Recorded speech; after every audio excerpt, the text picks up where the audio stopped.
Let's go, girls. Welcome to Talk Wealthy to Me. Okay, ready? Hi, ladies. Welcome back to Talk Wealthy to Me. Today's guest is someone who has built multiple successful businesses while creating opportunities for thousands of women entrepreneurs along the way. Stephanie Cartin is an award-winning entrepreneur, author, podcast host, and the co-founder of Entreprenista, one of the leading communities dedicated to helping women founders grow, scale, and connect.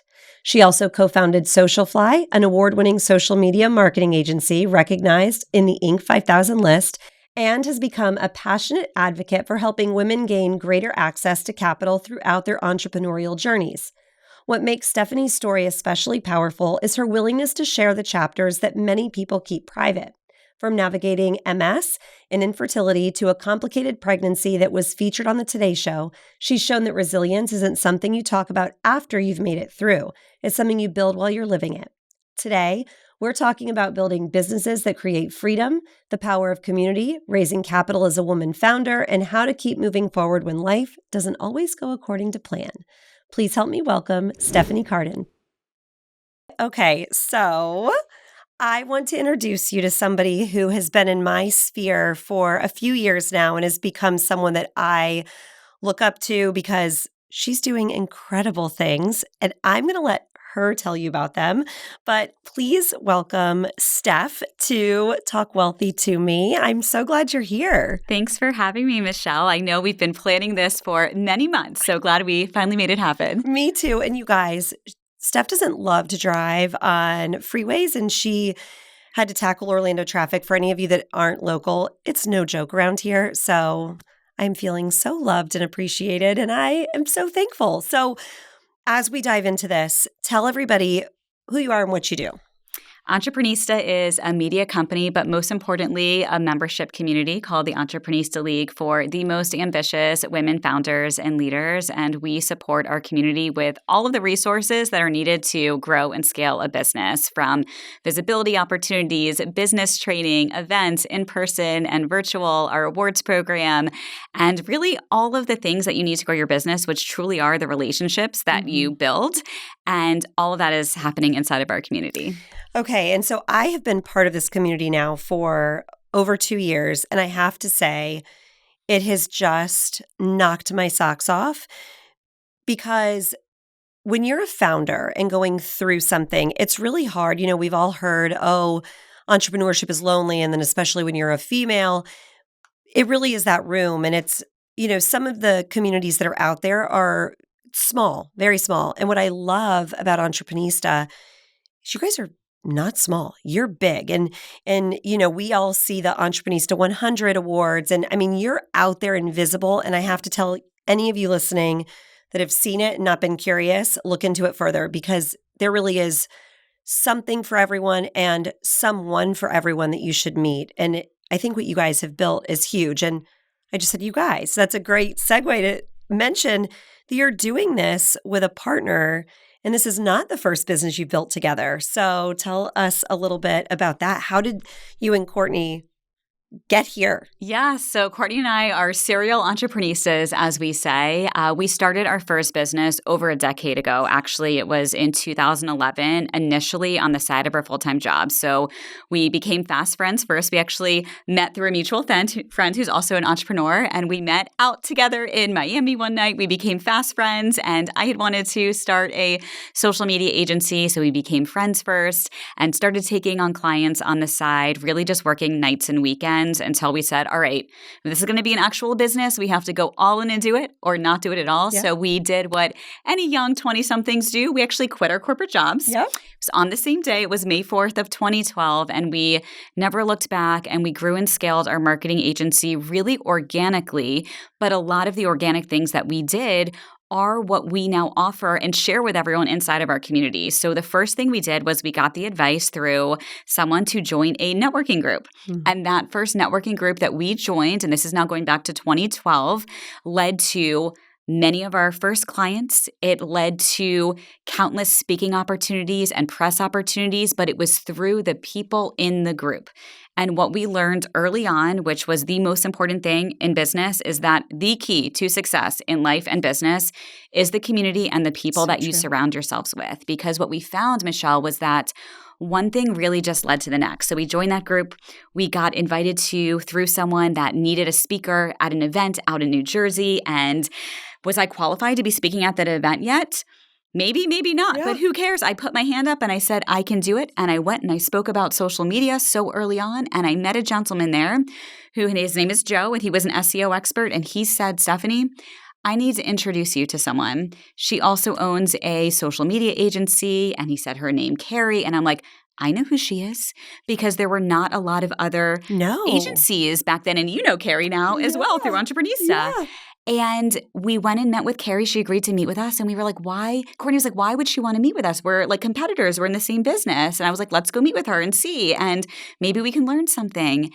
And we not only learned something, but we found our mentor. Mm-hmm. She was so giving to us. She pulled out her org chart and started teaching us things. She was a few years ahead of us in business. And we learned right then, early on, that there is enough business to go around for everyone if you connect and collaborate and you're genuinely a good person, and Carrie is, and our whole Entrepreneurship community is like that, because that was what we saw early on when we were building, is that there's other people out there who want to win, and you can all win together. So that was the early start of SocialFly, and we grew to 7 figures very quickly through learning everything as we went, building relationships, visibility, putting ourselves out there, and now we share all of that with our community. It's so great, and there's so much there I want to unpack, because number one, social media in 2012 was like, the Oregon Trail, right? Yes. No one, it was all new, and you guys mastered it very quickly.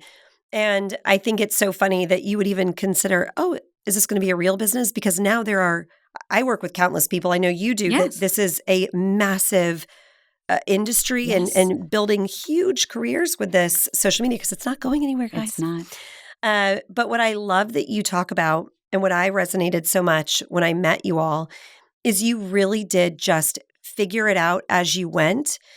And I think there's so much to be said for that. I speak to a lot of young adults that are trying to figure it out. And I tell them all the time, in this day and age, information is everywhere. So if you want to go after something, there is no time like the present to have any resources at your fingertips, number one. But the other big piece, and I think it's like the soul of Entreprenista, is it doesn't matter where you go to school or where you come from or where you're going. Truly, the people that you have in your circle matter so much more than anything else. And, we saw that growing up, right? I think that that's why a lot of our parents would say, oh, you have to go to college. It wasn't necessarily, yes, like the traditional careers, you needed that, and they hadn't been able to go. But also the network of people that you meet it's priceless. And you guys have done just such an incredible job of, I think, capturing the essence of this moment we're in of women no longer being competitive. I feel like our generation is so lucky because we are the ones that are cheering the loudest for other women. And there's nothing like that room when there's 400 people and you do see the people saying, oh, you're in wealth management? Oh, me too. What do you do here? Oh, you're in speech pathology. Whatever it is, it's like you find your person and then you're able to collaborate and be friends and talk, and it's amazing. It's the best. How many members strong are you now? We have over 4,000 members of our community, but we're reaching millions of women and women entrepreneurs every single month through all of our content across our podcast and our newsletter and social and all of the resources that we have. And that's what it's all about. So these women in our community, and so many of our members, of course, even though people will say, well, you're 4,000 members, like I'm going to get lost there. It's like, no, you find your people. Mm-hmm. You just have to be specific. Like, who are you looking to connect with? What's going to help you in your business? Who can help you? And you find your people. Well, and I love that it truly does cultivate an environment of, hey, I made this mistake. Let me tell you about this now so you don't. And there's resources that you guys offer to meet whomever it is where they're at. Yeah. If they want to be on office hour calls or local meetups, you offer all of that. So again, there's no excuse to not chase these big dreams that people have because there are resources out there to make it less painful, less expensive, and all of the things. Yes, we definitely solved the entrepreneur loneliness problem. There is no excuse now for anyone to say they don't want to start a business because they'll be lonely because we have the solution. You've got plenty of friends. How do you and Courtney, and I know the answer to this, but I love that you guys are so complementary of each other's personalities. And also you have a lot of differences. My best friend, I was just telling you before we started, she and I could not be more opposite. We joke all the time that we really, how we found each other at 2 and have stuck together this long is mind-boggling. But tell us about that. You've navigated now 2 companies with a partner and a friend. What were some of the highs and lows and things you've learned through that? Yeah, so Courtney and I are so different. From personality to our life in general. So if you look at the 2 of us, you would be like, wait, what? But we have completely opposite skill sets in business. We do have some overlap, but it's good overlap. Like, we're both just, smart in business and we're, smart marketers and good at business development. Both of us can do that, but there's certain areas where we both shine. So we divide and conquer there.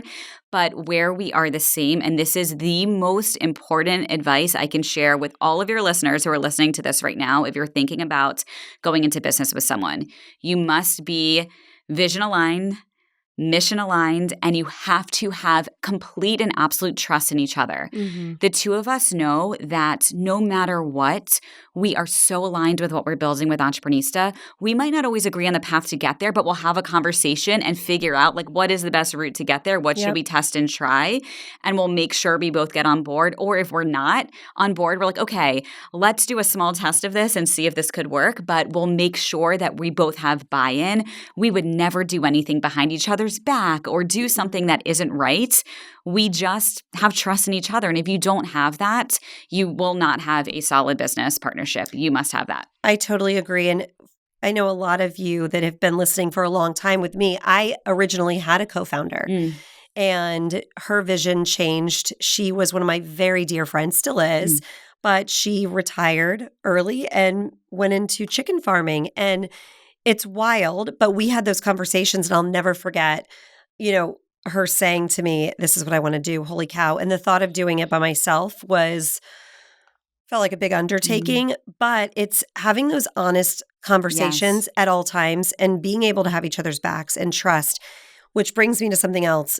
With a lot of the work that I do, I will meet people and they'll say, well, I'm going into business with my best friend or my sister. Of course, we don't have an operating agreement or a buy-sell agreement because we're fine. We've been best friends since have been 2. And I'll say all the time, yeah, but have the conversations now while you love each other. And hopefully you always do. But it's I'd rather get into a complicated conversation with a business partner that I didn't have a personal history with, right? So did you guys navigate that in the very beginning? Like with SocialFly, you knew, okay, this is what happens. This is what we need to do. Or did you play catch up after? We played catch up because we didn't know. So we just dove in. We're like, we're going to start this business. Yay! We're starting on the side. We're in our early mid-20s, going to quit our jobs, and we're going to learn as we go. And one of the things we learned as we went along was we need an operating agreement.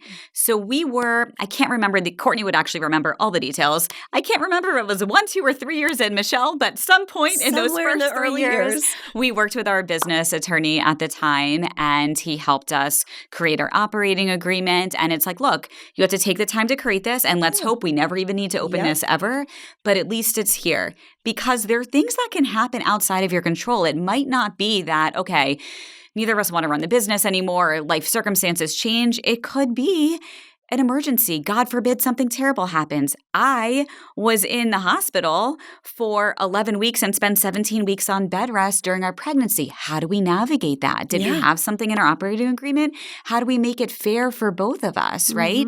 And we both always want to see each other win. Like we're not out to get each other. Like we are here for each other, but you have to have those conversations. What if something happens? What if the worst happens? How do you handle that? And you own 50% of a business. There's another family involved. I'm sure you work on all these things with your clients. Yes, because what if, what if Courtney married a total jerk and then something happened to her, you don't want to be in business with that jerk. Exactly. Yep. And it's like those things that I think unless you know, you just don't know, Yep. right? But our business attorney at that point, we had those conversations, and then we set up life insurance policies. We did all the things very early on. Actually, that reminds me, we probably have stuff to update. Yep. Glad we're having this conversation. Good. So you guys work together every single day, have great communication, great trust. What do you think is your superpower, and what is her superpower? My superpower is seeing the vision and just really building real connections and authentic connections and relationships. And we're building a community business. Our business is about people. Being here with you right now, this is literally my favorite thing in the world because there's nothing I love more than this. It fills my cup. I love it. I wish I could just do this all day long, but I still am involved in a lot of other things in the business as well. Courtney's superpower is she's an operator, and we talked a lot about this at Founders Week, and if you were there at the beginning of the day on that first day, she is looking for profitability and making sure that every single thing that we're doing makes sense. And all of this value that we're creating, are we making sure that we are building a business that is sustainable and profitable? So she has eyes on the numbers all day, every day. See, it's a great compliment. Yes. You guys know what each other's strong suits are, and you both are good at them, but you delegate to each other. It's amazing. Yes. Okay, so let's take it way back to you. I love to do this on the show because I think that so much of who we are and what we go after in life comes from the money story that we have from when we were very young. So, and I always have to give credit. I have a really good friend that said this to me, and now it's like my mantra. The 8-year-old self and the 80-year-old self. So 8-year-old Steph, what was that like? Were your parents talking about money? Did you know you wanted to be an entrepreneur? Did you come from a scarcity mindset? What was all of that like growing up for you in your own home?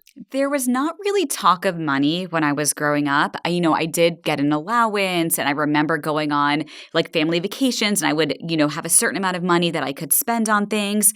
But I always wanted to be in control of that. I always wanted more. I did not want someone telling me how much money I could make. So I was always into all of the latest trends, finding ways to build businesses based on anything that was happening from the time I was very young. So my first start at a business was really when I was in the Girl Scouts. So I was a brownie. I love sharing this because Molly's now a Daisy, and then she'll become a brownie next year. Yes, and that's actually why I'm in Orlando, because we are here for her Girl Scouts trip because she was a top seller this year, and all the girls decided they wanted to use their money to be able to go to Discovery Cove. So that's how I ended up in Orlando this weekend. But that was me growing up. So I love to be able to see okay, what do people need? And then how do I create a solution for that? That was always my mindset when I was younger. So started with Girl Scout cookies, and then the next big thing was Beanie Babies. Do you remember Beanie Babies? Oh my gosh.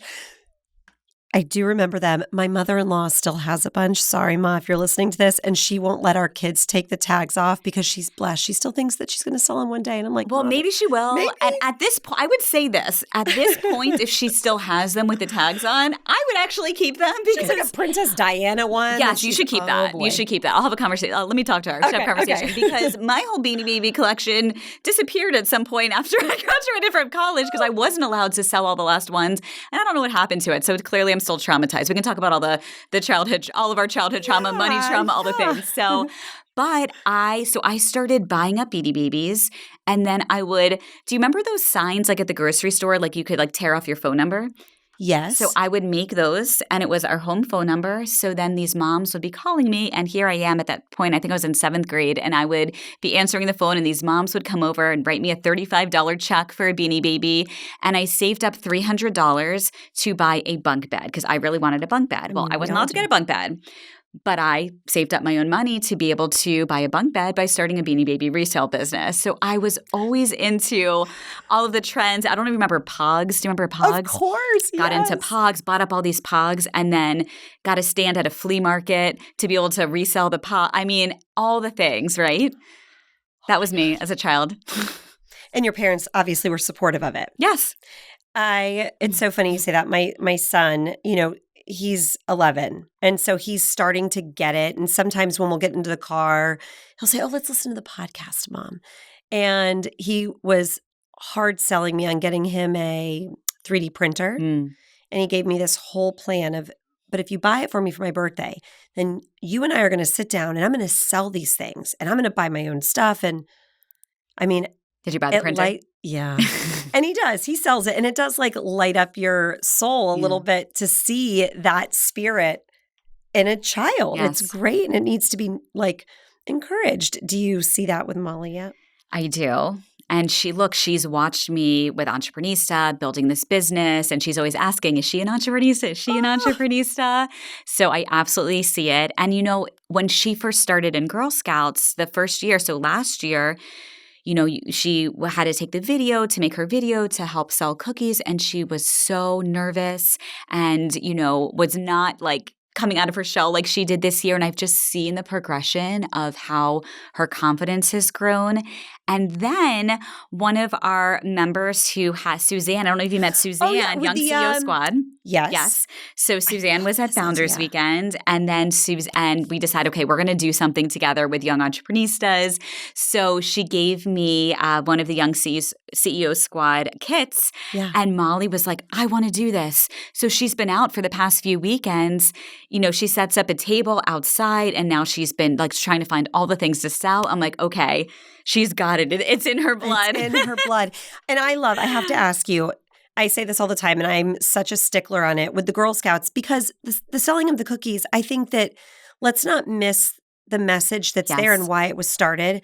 Do you actually make Molly like pitch people? Because I will get a mom that's a friend of mine say, oh, we're selling Girl Scout cookies. And I always say back, tell Susie to call me. Yes. Because otherwise I'm just buying the cookies. Like, no, you're missing the message. I want you to tell me, I want you to buy these cookies and these are new so I can ask you questions and you gotta do it. She has gotten so much stronger and more proud for her because she is someone where it takes her a bit to open up to people. Like once Molly knows you, she's like all in and won't stop talking. But for her, going up to someone new is very challenging for her. Which I've been told that's a good thing because you don't want your child just walking up to any stranger, right? You want to have some discernment in that. Yeah. So I helped her like print out a whole menu so at least she can have the menu and show it to someone and they can point for what they want, even if she's not okay, just saying, what Girl Scout cookie do you like? Like that's okay. We found other ways to help her. And I've just seen the more she does it, the more she feels confident. So like this year, she actually walked with one of her friends and they walked over to our neighbor's house and spoke to the neighbor. So it's like every year, it's just building blocks. Confident. Yes. I remember doing that. Do you remember when we sold like the wrapping paper? Oh, yes. And you'd get that pamphlet. Yes. And it was, tchotchkes and wrapping paper and popcorn and all the things. And as soon as I got that, I'll tell you what, I was knocking on the doors in my neighborhood. I was going to my mom's job and saying, what do you want to buy? And I think that, who knows, maybe that's why we're sitting here today. I know. Girl Scout cookies and wrapping paper. I believe it. I'm telling you, that was my start as an entreprenista. And I also think, and this is what I talk to moms about all the time, musical theater. So musical theater background can prepare you for absolutely rejection. Yes, everything. Yeah. No matter what job you have, you're going to have to speak to someone. Yep. You're going to have to articulate what you want. Yes. And rejection. I love that. So, okay. So now when growing up, so you were getting this entrepreneurial encouragement from your family. When you were out on your own, did you feel equipped to start making money decisions? I didn't either. Nope. And this is another entreprenista who is solving this problem. I don't know if you've met Jen, but she has a company called Financy. You have to meet her. She needs to be on this podcast too. So it is essentially a subscription box to teach children about money because I had no idea. I knew I needed to make money. I didn't know how to manage said money. I graduated from an Ivy League college, and guess what, Michelle? I had no idea that when you have a credit card, when I graduated at 21 years old, that you pay interest if you don't make payments on time. There were no conversations about that. There was no conversations about that in my family. I'm like, how is this possible?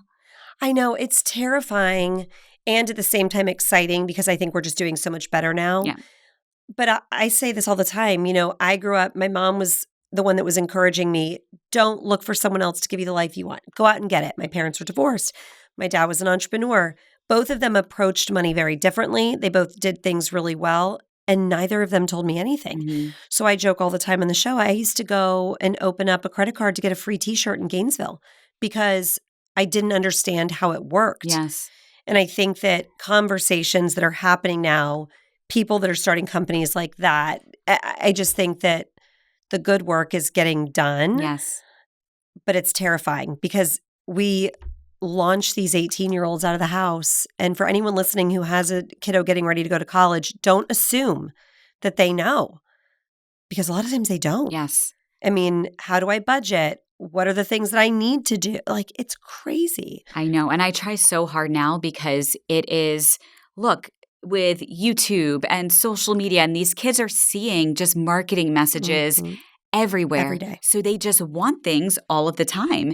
And as a parent, it's like you want to give your children absolutely everything, but you can't. And you have to make sure that they understand, okay, we're going back into the park tonight. It's like, we're not going to go buy every single thing at Epcot just because you see it and you want it. We have to have conversations about what does this actually cost? What are the implications of buying said pin at Disney World? And it's so hard because I heard no a lot growing up.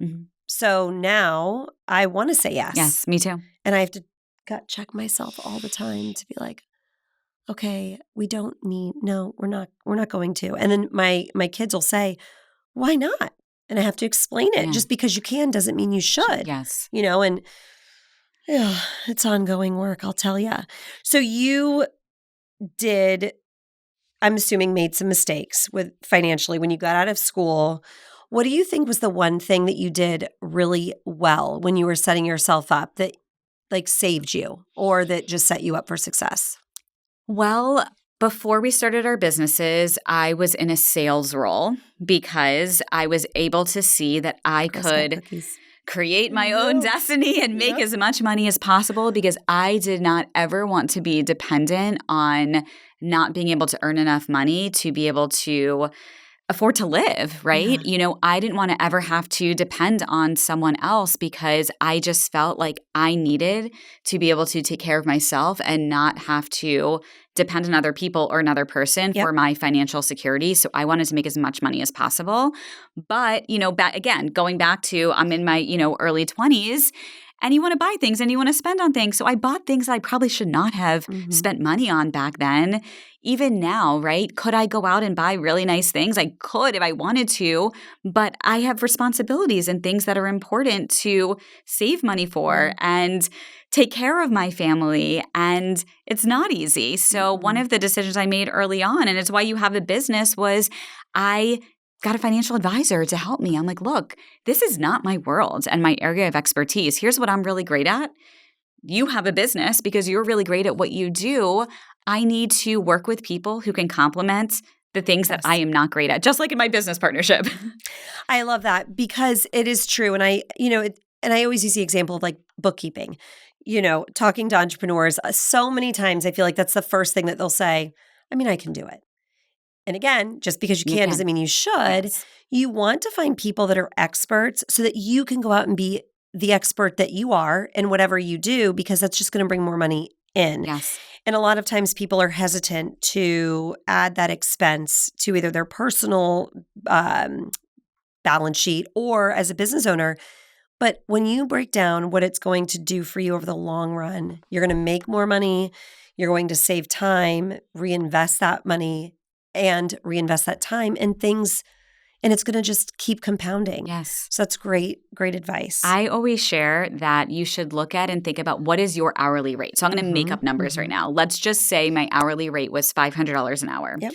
But I need to hire a bookkeeper, and potentially that bookkeeper's hourly rate might be $75 an hour, depending on who you're working with, right? So if I were to do that same role, one, I wouldn't be – maybe I could do it. I could figure it out, right? But I'm not going to be the best at it. But I could be using that same hour to earn $500 an hour, and then I can pay someone $75 an hour to do that task. And you can input anything there, right? Whether it's cooking or you're ordering something on Amazon Prime or whatever you're doing with your time that you could be earning more money, you have to look at that. I know. And that's great advice. What about – did you and Courtney make a mistake financially when you were starting your business? Something that you're like, man, that cost us a lot. Whether, maybe it was just hiring the wrong person or waiting too long to onboard somebody. We did all the things. We made all the mistakes. And we share all of them with our community because we don't want everyone to make the mistakes that we did. And actually, one of the things that we probably waited too long to do, but again, because we didn't know what we know now, is that we did not invest in senior level talent sooner as we were building our agency business. So for a long time, we were the smartest people in the room. And it's like, you don't want to be the smartest person in the room. You want to bring on other people who know even more than you do. And we saw as we started to scale our agency, when we had the right team and we had the right talent, you can actually do so much more. Because when we started, again, we were in our early and mid 20s and we brought on, interns and then freelancers. And it's how you build in the beginning. Sure. But then if you have the vision that you really want to build something bigger, you need to learn from other people who know more than you do. Yeah. So we probably waited too long to invest in some of our, senior level hires. But I truly believe everything just worked out the way it was supposed to. And it was, again, like just the one breadcrumb just led to the next and the next thing. But we've made all the hiring mistakes. We've made all the mistakes. And it's a good thing, though, to share that with so many people that have their eyes on you, because look at you all today. Yeah. So I think it's also encouraging to say, yes, we've made the mistakes. Yes, we've woken up in the middle of the night thinking, what in the world are we going to do? And here we are today, bigger, better, badder than we ever thought we would be. So keep going, push through it, and find your resources. And when we have a crisis situation come up, and it still happens, right? Just because we are where we are, we still have all the things go away. Problems don't go away. Things happen. But guess what we have? We have every single person that can help us on speed dial right away. Mm-hmm. So we had an issue a week ago. We have the person to call and they respond to us in 2 seconds, right? It took years to build that, right? And all the relationships. But that's what all of our members get access to inside the community. And that's what you need. Like that's how you actually collapse time. Oh, for sure. When you were that 8-year-old or maybe 12-year-old girl, what was the one thing that you do for yourself? Maybe you don't do it for yourself yet, but was there that one thing that you thought, when I am older and when I don't have to ask permission for anything, this is like that one thing that I'm going to do that means that I've made it in my own little head? For me, it's I invest in my health and wellness, and I don't put a price on it. If it is something that is going to help me like mentally or physically, I will spend on it, because I know at the end of the day, if I don't take care of myself, if I don't take care of my body, if I don't take care of my brain, nothing else matters. Like I can't take care of my family. I can't take care of our community, our business. Like nothing else matters. So I have a gym membership. I work out with a trainer once a week. I get a massage when I want to get a massage, because I know it is physically and mentally helping me. And I have MS, so I have multiple sclerosis. I've been dealing with an autoimmune condition since basically the time when Courtney and I first started the business. So I know like health is wealth. If you don't have your health, you don't have anything. I mean, I say that every single episode, I think, because it's so true. And I don't know about you, but I feel like it's almost a cheat code for us, being that we're still so young, that we already know that.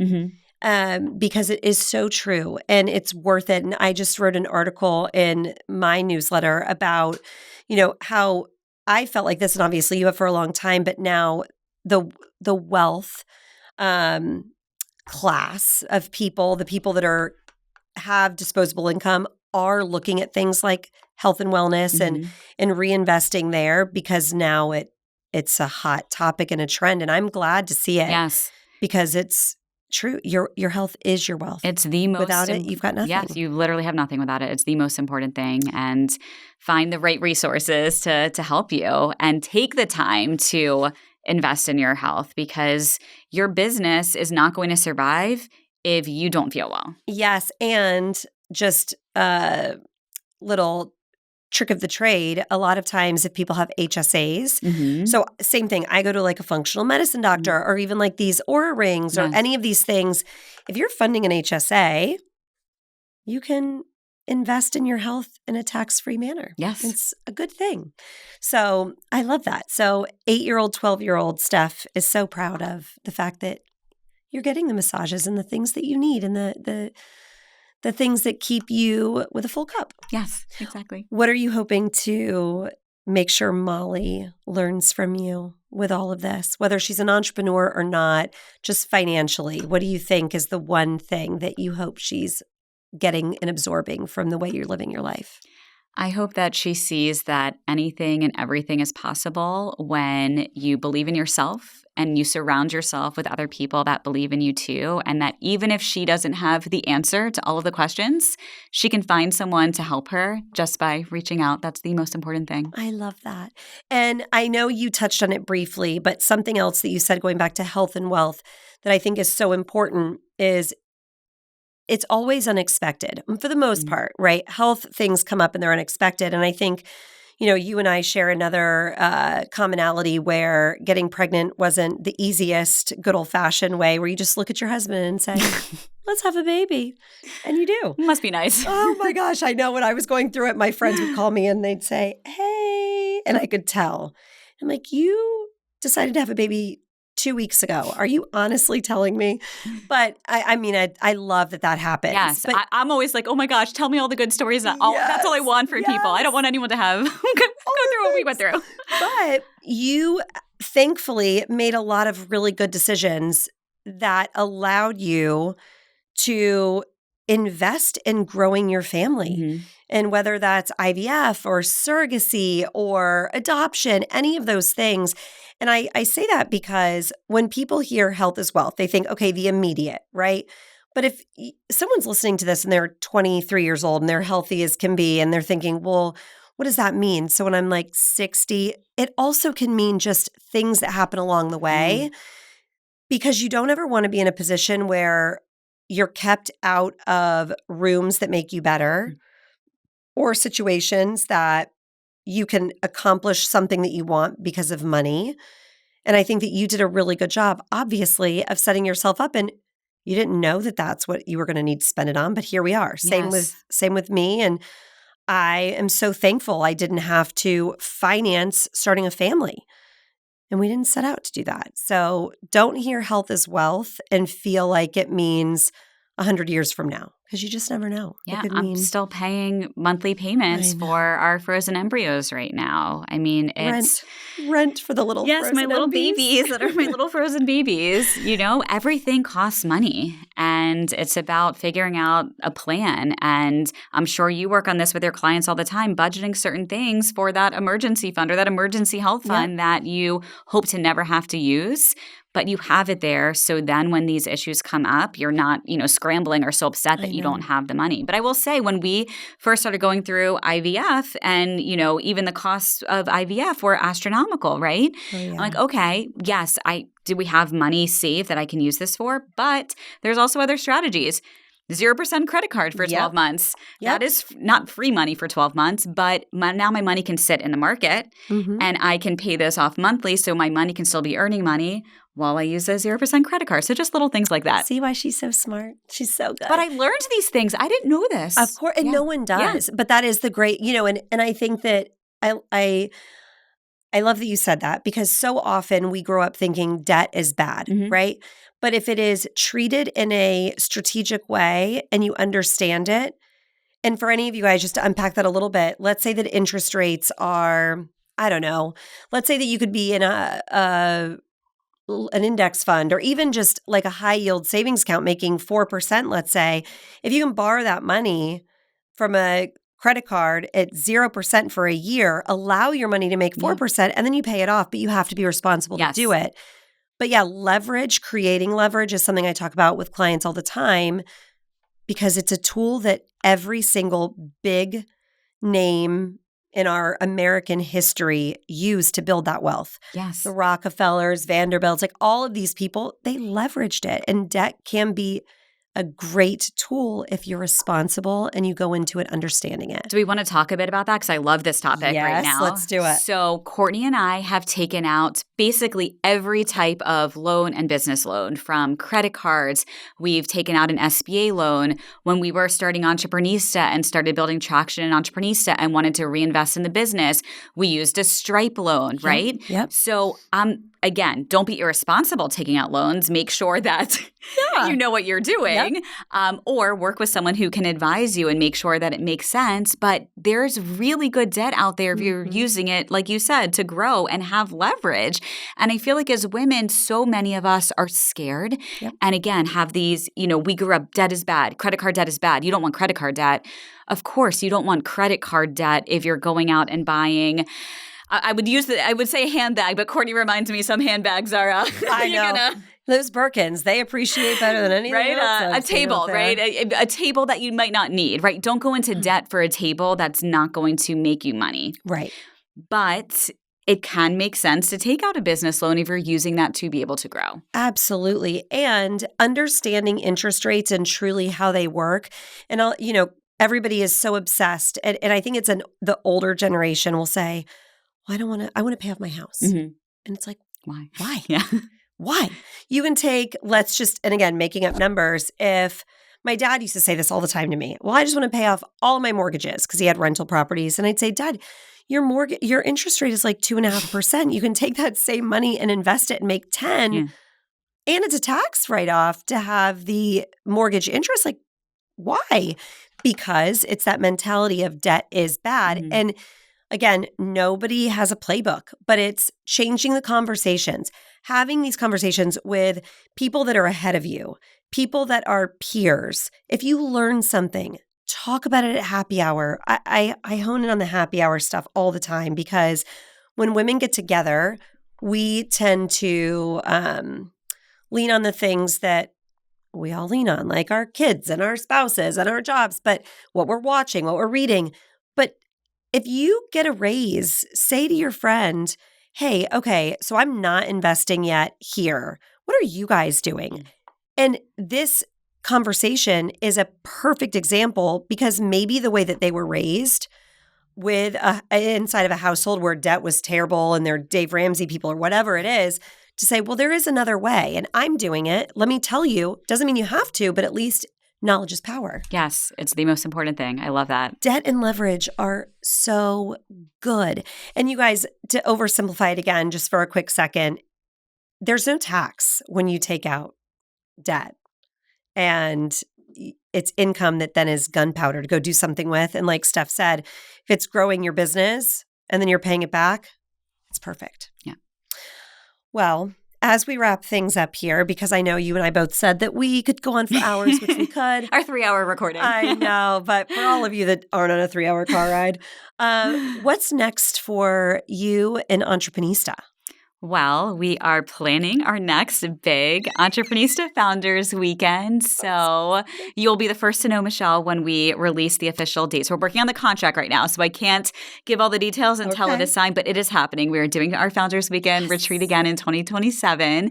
And then we have our awards that are launching in September. So applications will go live at the beginning of September for our next Entreprenista 100 Awards. And then we are working on planning an incredible celebration of all of our entreprenistas on International Women's Day on March 8th of 2027. We will be working to organize events all across the country so every women founder can be celebrated through Entreprenista. So we have so much going on, and all we want to do is celebrate everyone and bring everyone together because, like you said, bringing everyone together, knowledge is power.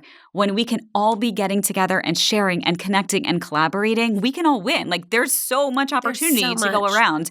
We don't need to compete. We need to collaborate, and I'm so excited for all of it. Well, and it's so cool because what I love about you guys, and when you said about networking in the very beginning, when I started in this industry, that's what they would like go to BNI or all these awful things where you had to get the name tag and be like, hi, and have your elevator pitch. But when you put yourself in rooms like Entreprenista with 1,000 other people, everybody is there to meet great people. but it doesn't feel like the good old boy way of networking. And it's so amazing and fun and just building this huge web of wonderful women all over. And for anybody listening that hasn't been into one of these events before, the one in 2027, although there's no date, it's usually in the summer months, in the beginning of summer, right? It will potentially be, I don't know when this episode's airing, so maybe we'll already have it released by then. It is potentially going to be September 2027, so not May, yes. Okay. Where can people follow along on your journey? You guys have a podcast as well. Yes, right? we have a podcast, the Entreprenista podcast. So feel free to subscribe to our show as well. We have incredible, amazing women like you on our shows. And then we're on Instagram at Entreprenistas with an S at the end. You can learn more about the community, entreprenista.com. Follow me personally everywhere. I share everything behind the scenes of building our incredible community and figuring out navigating raising my family as well. So I'm on Instagram at Steph Jill Cartin, and on LinkedIn, I am also Stephanie Cartin on LinkedIn. So come find me there. Send me a DM. Do it. It's so much fun to follow along. And if you're a girl's girl like so many of us are, these are your people. And with that, to all of you, I appreciate you always. And until next time, let's continue changing the way women think and feel about money together.